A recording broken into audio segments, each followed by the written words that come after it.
Olá, aqui quem vos fala é o Abdala, presidente do Cubo, e hoje eu vou explanar um pouco sobre o que é sobrevivencialismo. Vamos lá.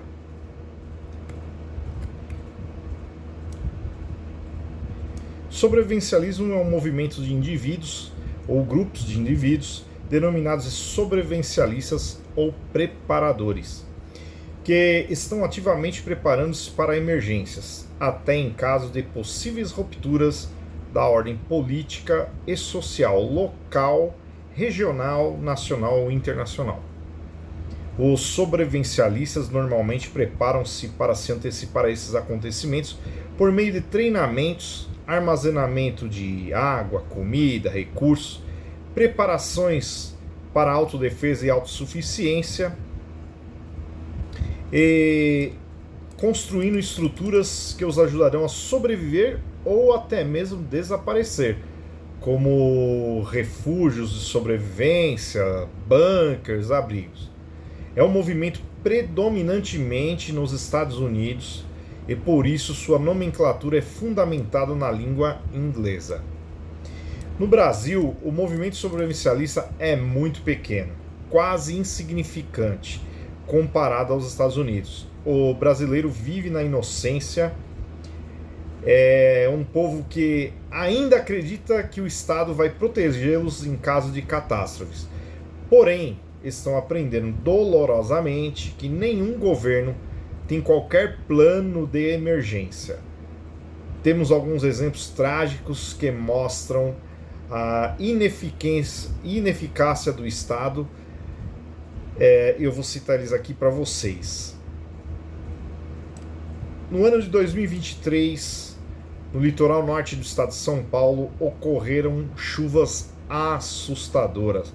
Cerca de 720 milímetros de água. Não é brincadeira, hein? Destruíram boa parte das cidades do litoral norte do estado, resultado de 64 mortes e milhares de desabrigados. O governo da época, o Tarcísio, usou todos os meios possíveis, mas ele tinha acabado de pegar a gestão do Estado e não tinha muito o que fazer. Quem sofreu foi o povo mesmo. Já no ano de 2024, esse foi um evento complicado.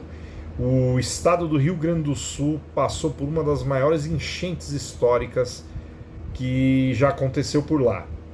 Chuvas assustadoras de 700 milímetros por muitos dias criaram praticamente um dilúvio, onde 60% do território gaúcho ficou embaixo d'água. Teve localidades com 9 metros de água, resultando em centenas de mortes e milhões de desabrigados. Esses eventos mostraram como os governos e toda a estrutura organizacional do Estado são inertes e ineficazes quando se trata de salvar o povo brasileiro. Alguns órgãos públicos apenas conseguiram emitir alerta para a população após o início da catástrofe. Quando iniciou o sobrevivencialismo? O sobrevivencialismo é uma atividade que sempre foi praticada pela nossa espécie.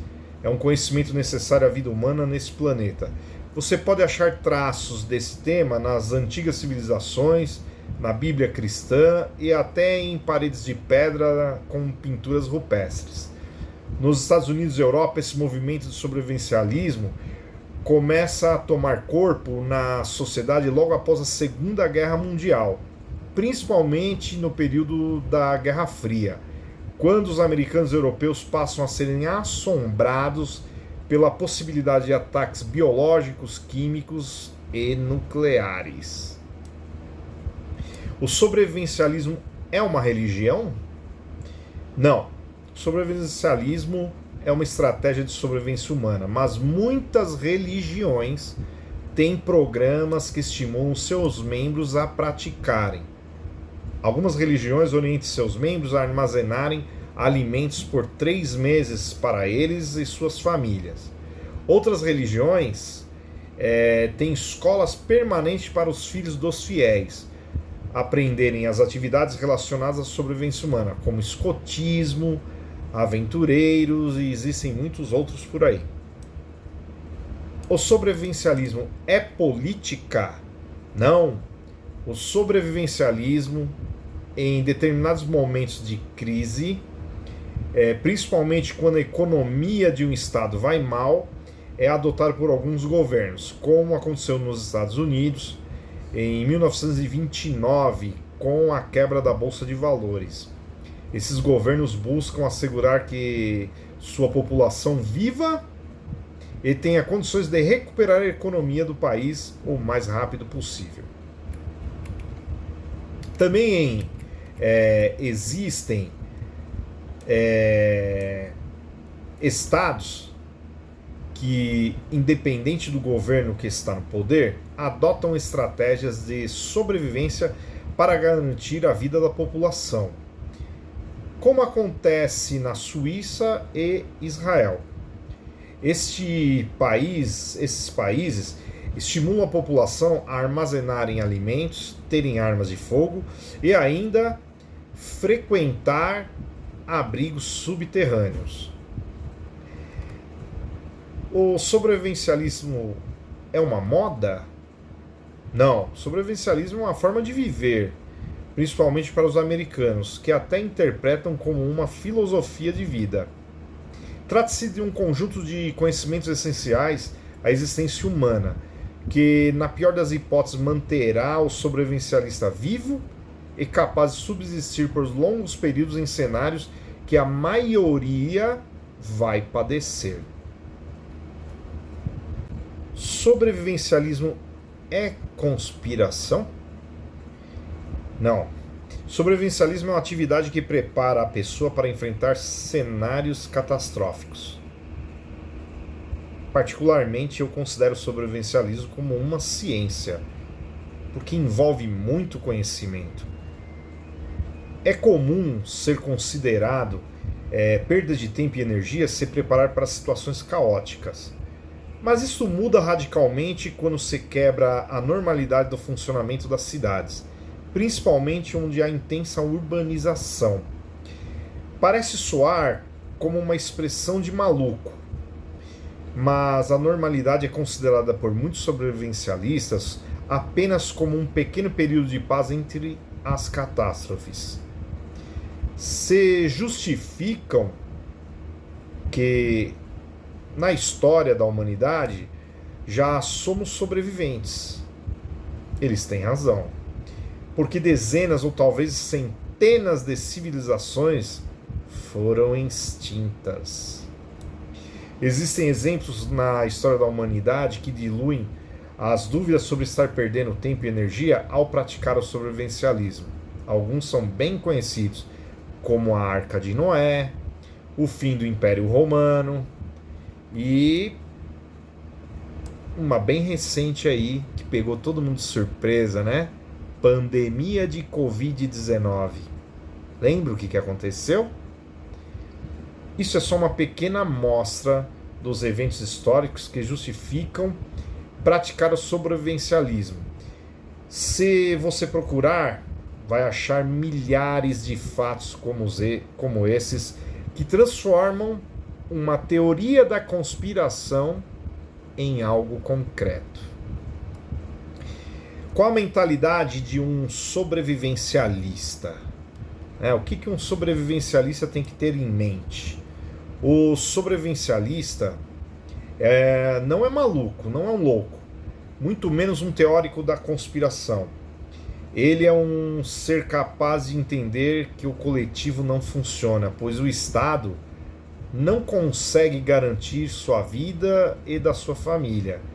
Acredita que os centros urbanos são armadilhas em caso de crise, porque não há como armazenar recursos e muito menos tem espaço para extrair algo do solo. É limitado, né? Os centros urbanos, cada metro quadrado ali é disputado. E nos condomínios verticais a coisa fica pior ainda, hein? Aqui um comentário de um mestre do sobrevivencialismo. Sou apenas um ser humano entre 212 milhões de pessoas no Brasil. Como o Estado vai poder me proteger? É uma pergunta que ele faz aqui. Aí ele faz um comentário bem interessante na sequência. A teoria da burocracia da administração, criada por Max Weber no final do século XIX, mostra as desvantagens inerentes às grandes estruturas organizacionais rígidas e hierárquicas, como é o Estado. O Estado não foi criado para benefício do povo. Trata-se de uma organização que só se preocupa com os seus membros e seus aliados. O único interesse que o Estado tem pelo povo é o dinheiro que pode tributar deles. Não temos serviços públicos eficientes em nenhum setor do país. Tudo que é público é ruim, é deficitário, exceto a fazenda pública, que tem alta eficiência em cobrar impostos do povo. Faço das dele a minha palavra, viu?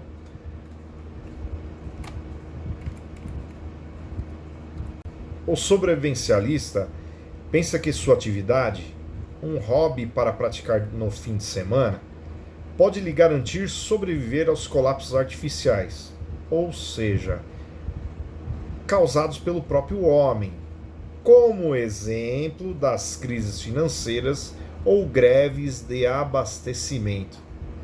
Quem aí não lembra de uma greve que te impediu de sair de casa, trabalhar ou comprar alguma comida? A mentalidade do sobrevivencialista é a de um estrategista. Ele consegue compreender o macro social, até prever os colapsos meses antes de acontecer. Para isso é preciso treinar a mente e usar técnicas e táticas adequadas à situação. O que é preciso para me tornar um sobrevivencialista? O sobrevivencialista deve aprender e praticar todas as atividades humanas essenciais à vida. É bastante coisa, hein? É fundamental absorver todos os tipos de conhecimentos que vão garantir que sobreviva em caso de colapso social. Jamais conte com o Estado ou a sorte. Treine antes que aconteça a catástrofe. O que um sobrevivencialista deve conhecer? É considerado um conhecimento primário do sobrevivencialista? Eu considero primeiro grau. Algumas atividades como manusear, afiar uma faca, usar uma lanterna, conhecer um pouco de código Morse, acender uma fogueira de forma improvisada ou mesmo com isqueiro. Vai pensando você que é fácil acender uma fogueira no meio do mato, com chuva. Cozinhar sem panela, né? Criar um fogão usando pedras. Isso é tudo muito difícil. Para quem não conhece, é bem complicado.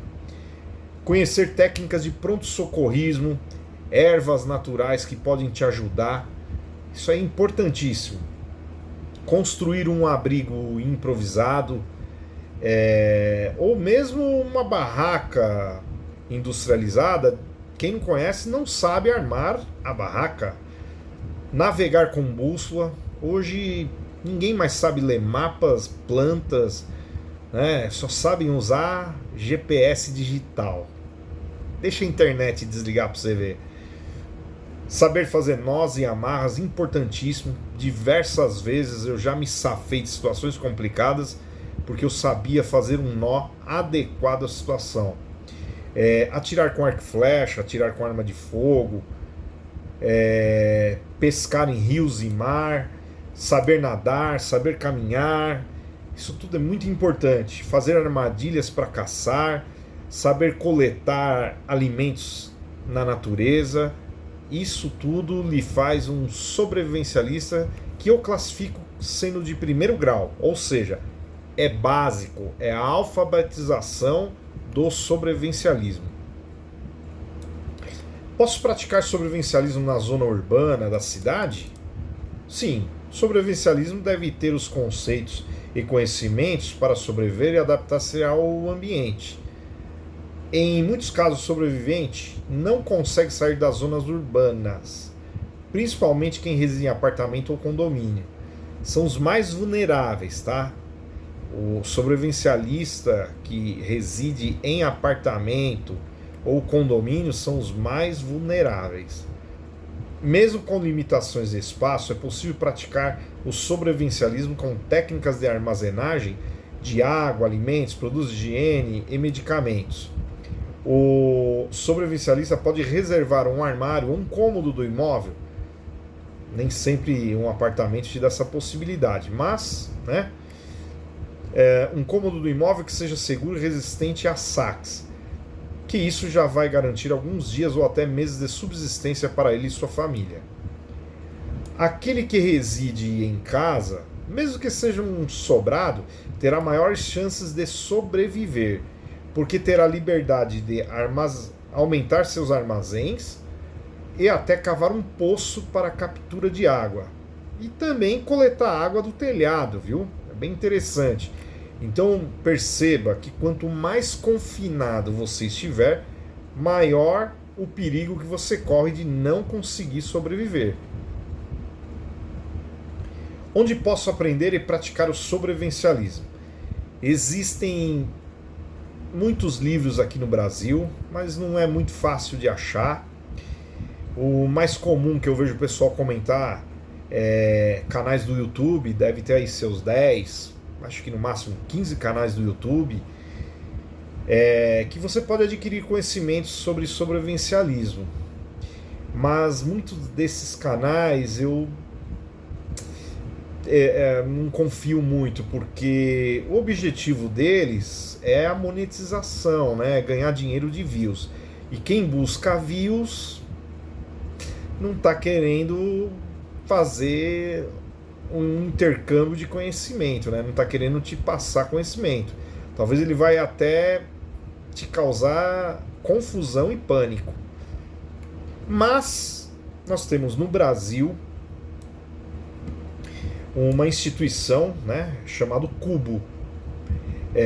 Instituição sem fins lucrativos que funciona como escola para ensinar, na teoria e prática, o sobrevivencialismo e autossuficiência. Autossuficiência é a evolução do sobrevivencialismo. Trata-se de uma organização que une as pessoas para um bem maior, como sobreviver a crises climáticas, sociais e até econômicas. Essa instituição está iniciando o credenciamento de liderança por todo o território nacional, o que deve torná-la muito em breve a maior comunidade de sobrevivencialistas do Brasil. Bom, por hoje é só. Agradeço a sua atenção e nos vemos em breve.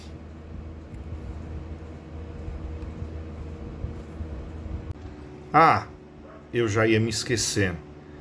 Você curte esse tema de sobrevivencialismo? Legal.